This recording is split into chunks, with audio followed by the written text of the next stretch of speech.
Olá! Vistos de longe são apenas pontos de luz. Pontos de luz que podem salvar vidas, evitar naufrágios, orientar marinheiros e pescadores. De perto, parecem imensas máquinas feitas de vidro e luz.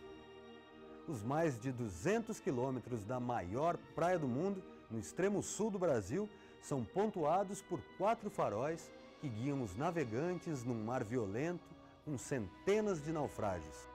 Esses pontos de luz são guardados por homens que têm na paixão pelo ofício a força para enfrentar a solidão.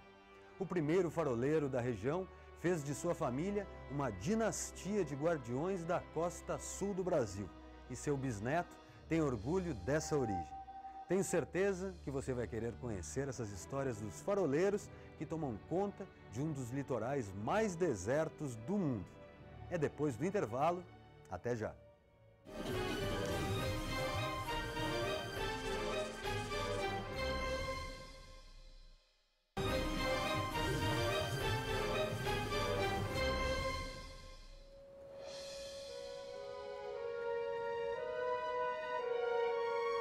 O faroleiro não pode dormir. O faroleiro tem que estar acordado, ele tem que manter o farol aceso, né?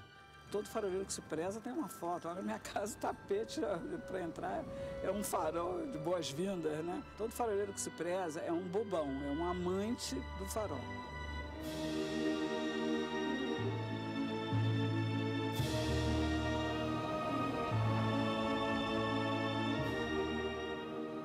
Embora pareça que o faroleiro é um romântico, na verdade, eles não estão muito longe disso, não. Há um romantismo, né?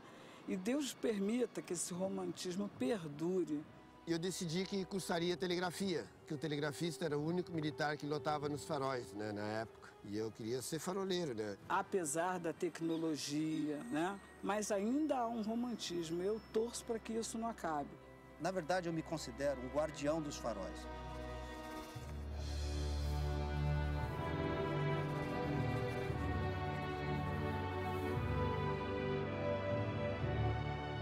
O faroleiro, ele já chega mais ou menos faroleiro na escola, porque ele quer muito cursar.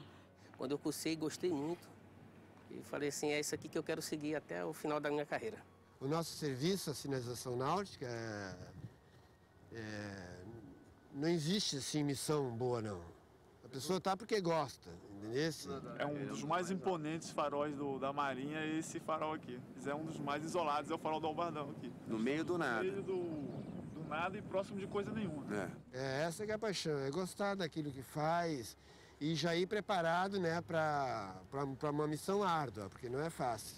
Pelo menos na nossa região aqui, né, é uma região muito inóspita, né? A gente sai com um tempo bom, de repente está ventando, a praia fica ruim, não dá para viajar. Muitas vezes a gente tem que jogar a viatura para cima de uma duna de areia lá e dormir lá a noite toda lá e sempre esperar o tempo melhorar, a chuva passar, enfim. De 1909 em diante, nós tivemos aqui uma grande movimentação para construir não só o Sarita, mas outros faróis, como o Verga, o Albardão e o próprio Chuí, para iluminar o então apagado litoral gaúcho de 220 quilômetros que estava às escuras. As embarcações não tinham como chegar ao seu destino. Para tanto que naquela época aqui era chamado de cemitério de navios. Meu avô era o primeiro faroleiro aqui desse farol e que meus tios estavam continuando sendo faroleiros. Então eu fui me criando nessa imaginação de faroleiro, sendo um dia querendo ser faroleiro também. Em 1909, quando se decidiram que iam ser construídos faróis aqui na beira da praia, uma autoridade disse a um dos comandantes da Marinha: vá ao Rio Grande do Sul, ao sul do Rio Grande do Sul, consiga terrenos para as construções. Esses oficiais saíram do Rio de Janeiro e vieram até aqui. Descobriram que quem poderia ceder esses terrenos seria o seu Joca Documento. O Joca Documento é meu bisavô, né?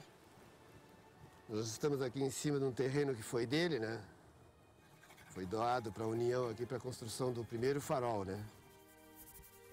A história do Sanja é uma história que transcende, é uma história muito, mas muito antiga mesmo, né? De uma família de faroleiros, ou seja, quem antecedeu o Sanger Nelson nessa trajetória era civil.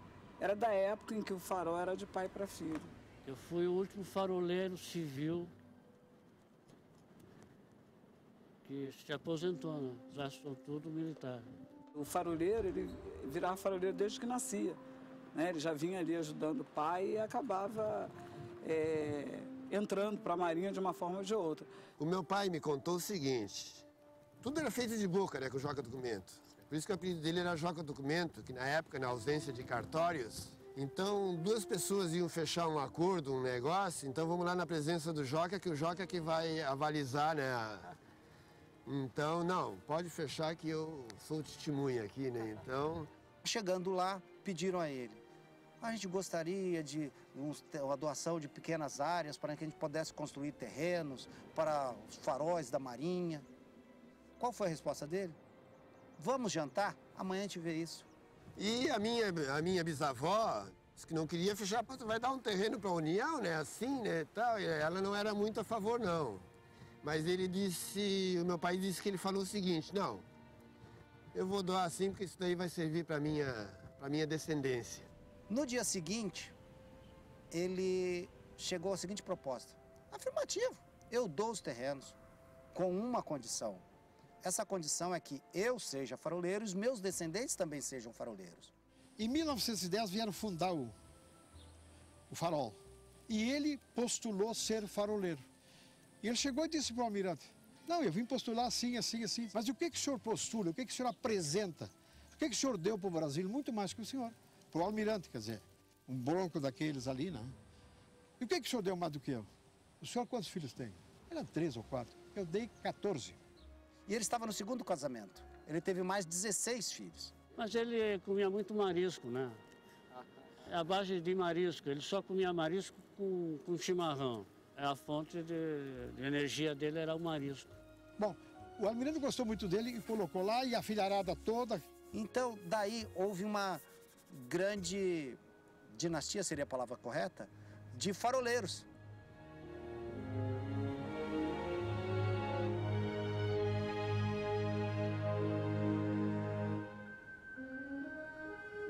Entrei para a Marinha em 1980, com a finalidade...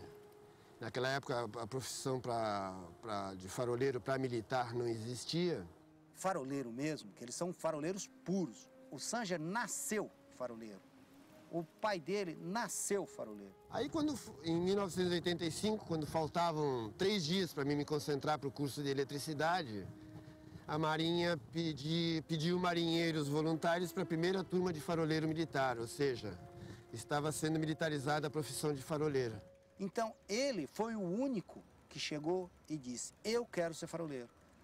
E o detalhe dessa história é que, quando colocaram ele para cursar, dar uma profissão para ele, não, você não vai ser faroleiro, você vai ser eletricista. E faltavam 3 dias para mim me concentrar já para o curso de eletricidade. Aí ele, não, de jeito nenhum, eu quero falar com o senhor almirante. Aí fizemos um requerimento ao senhor diretor de pessoal militar da Marinha, né, solicitando o meu cancelamento do curso de eletricidade, a troca para o curso de faroleiro. Não deixaram ele falar com o almirante. Ele, por sua vez, ficou na frente da sala do almirante um dia inteiro, esperando. Até no dia que eu fui lá levar o meu requerimento pessoal, né, lá pro senhor almirante, o diretor da DP, o tenente que me recebeu lá, né? Aí ele, pois é, tenente, eu sou tão familiarizado, né, com o farol, que a minha mãe me levava num balaiozinho, colocava lá no aparelho lenticular, né, para mim ficar girando junto com a lente lá, né, para mim dormir, né, e tal. Eu acho que o argumento também de ser bisneto, neto, filho, né, e ter residido durante 18 anos, quer dizer, foi a vida toda, né, infância, adolescência toda no farol, né, então... E nós, hoje, agradecemos a esse almirante, porque é um dos melhores faroleiros que nós temos. Por quê? A criatividade do Sanger Nelson, ela é fora do comum. Problemas que demorariam meses para ser resolvidos por causa de peça, de material, de transportadoras, com a criatividade dele ele consegue resolver. Para tanto que o Sanger botou faróis para funcionar com peças de micro-ondas. Eu não consigo chegar num farol e deixar ele apagado.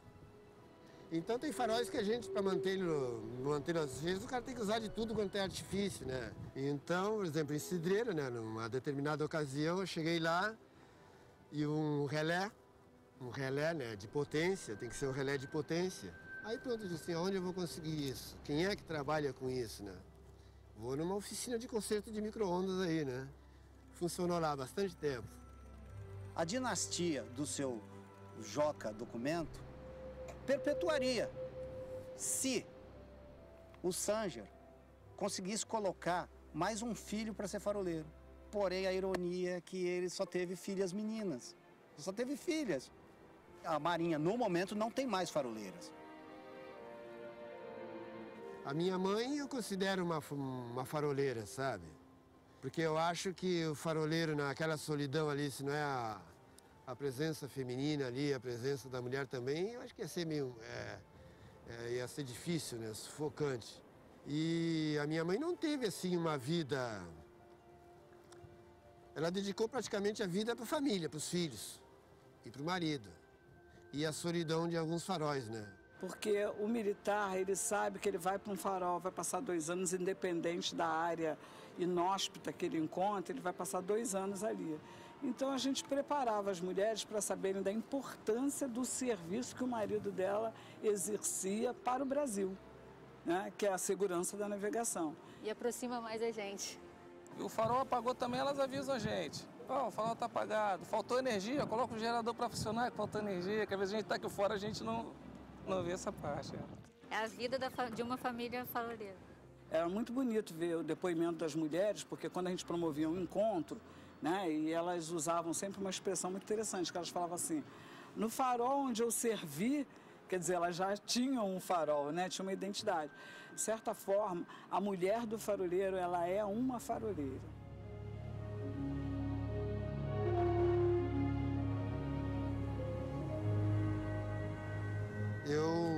Após o término do curso de farol, né, o primeiro farol que eu fui servir foi o farol da Ilha da Paz, lá em Santa Catarina, né. Dali, de São Francisco do Sul, eu pleiteei para vir aqui para Mostardas, onde fui prontamente atendido, entendeu?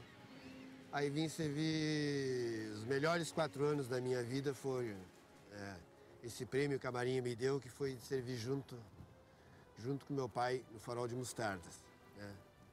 Inclusive, quando ele faleceu, eu estava lá, servia junto com ele, né? E a farol para ele era a vida, né? Ele sempre me dizia que o farol hoje, com os GPS, né, e tudo, mas se o navegante vê a luz, ele se sente mais seguro, entendeu?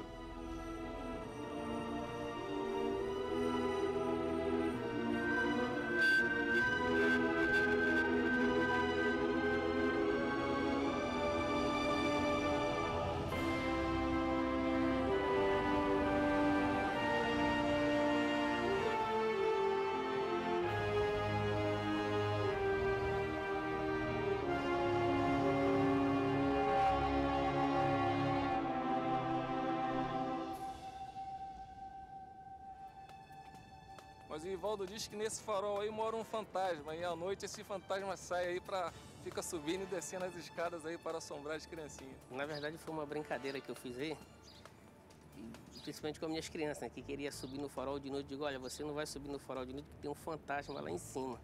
Imagina num albardão daquele dali, não tem ninguém, não tem vizinho, nada na volta. Você recebe uma batida na porta, 00:30, 1h. Aí o cara vai perguntar quem é, diz que não é bom perguntar quem é, né? Se for assombração, mas realmente, o albardão ali, sozinho ali, pro cara ficar sozinho ali é complicado.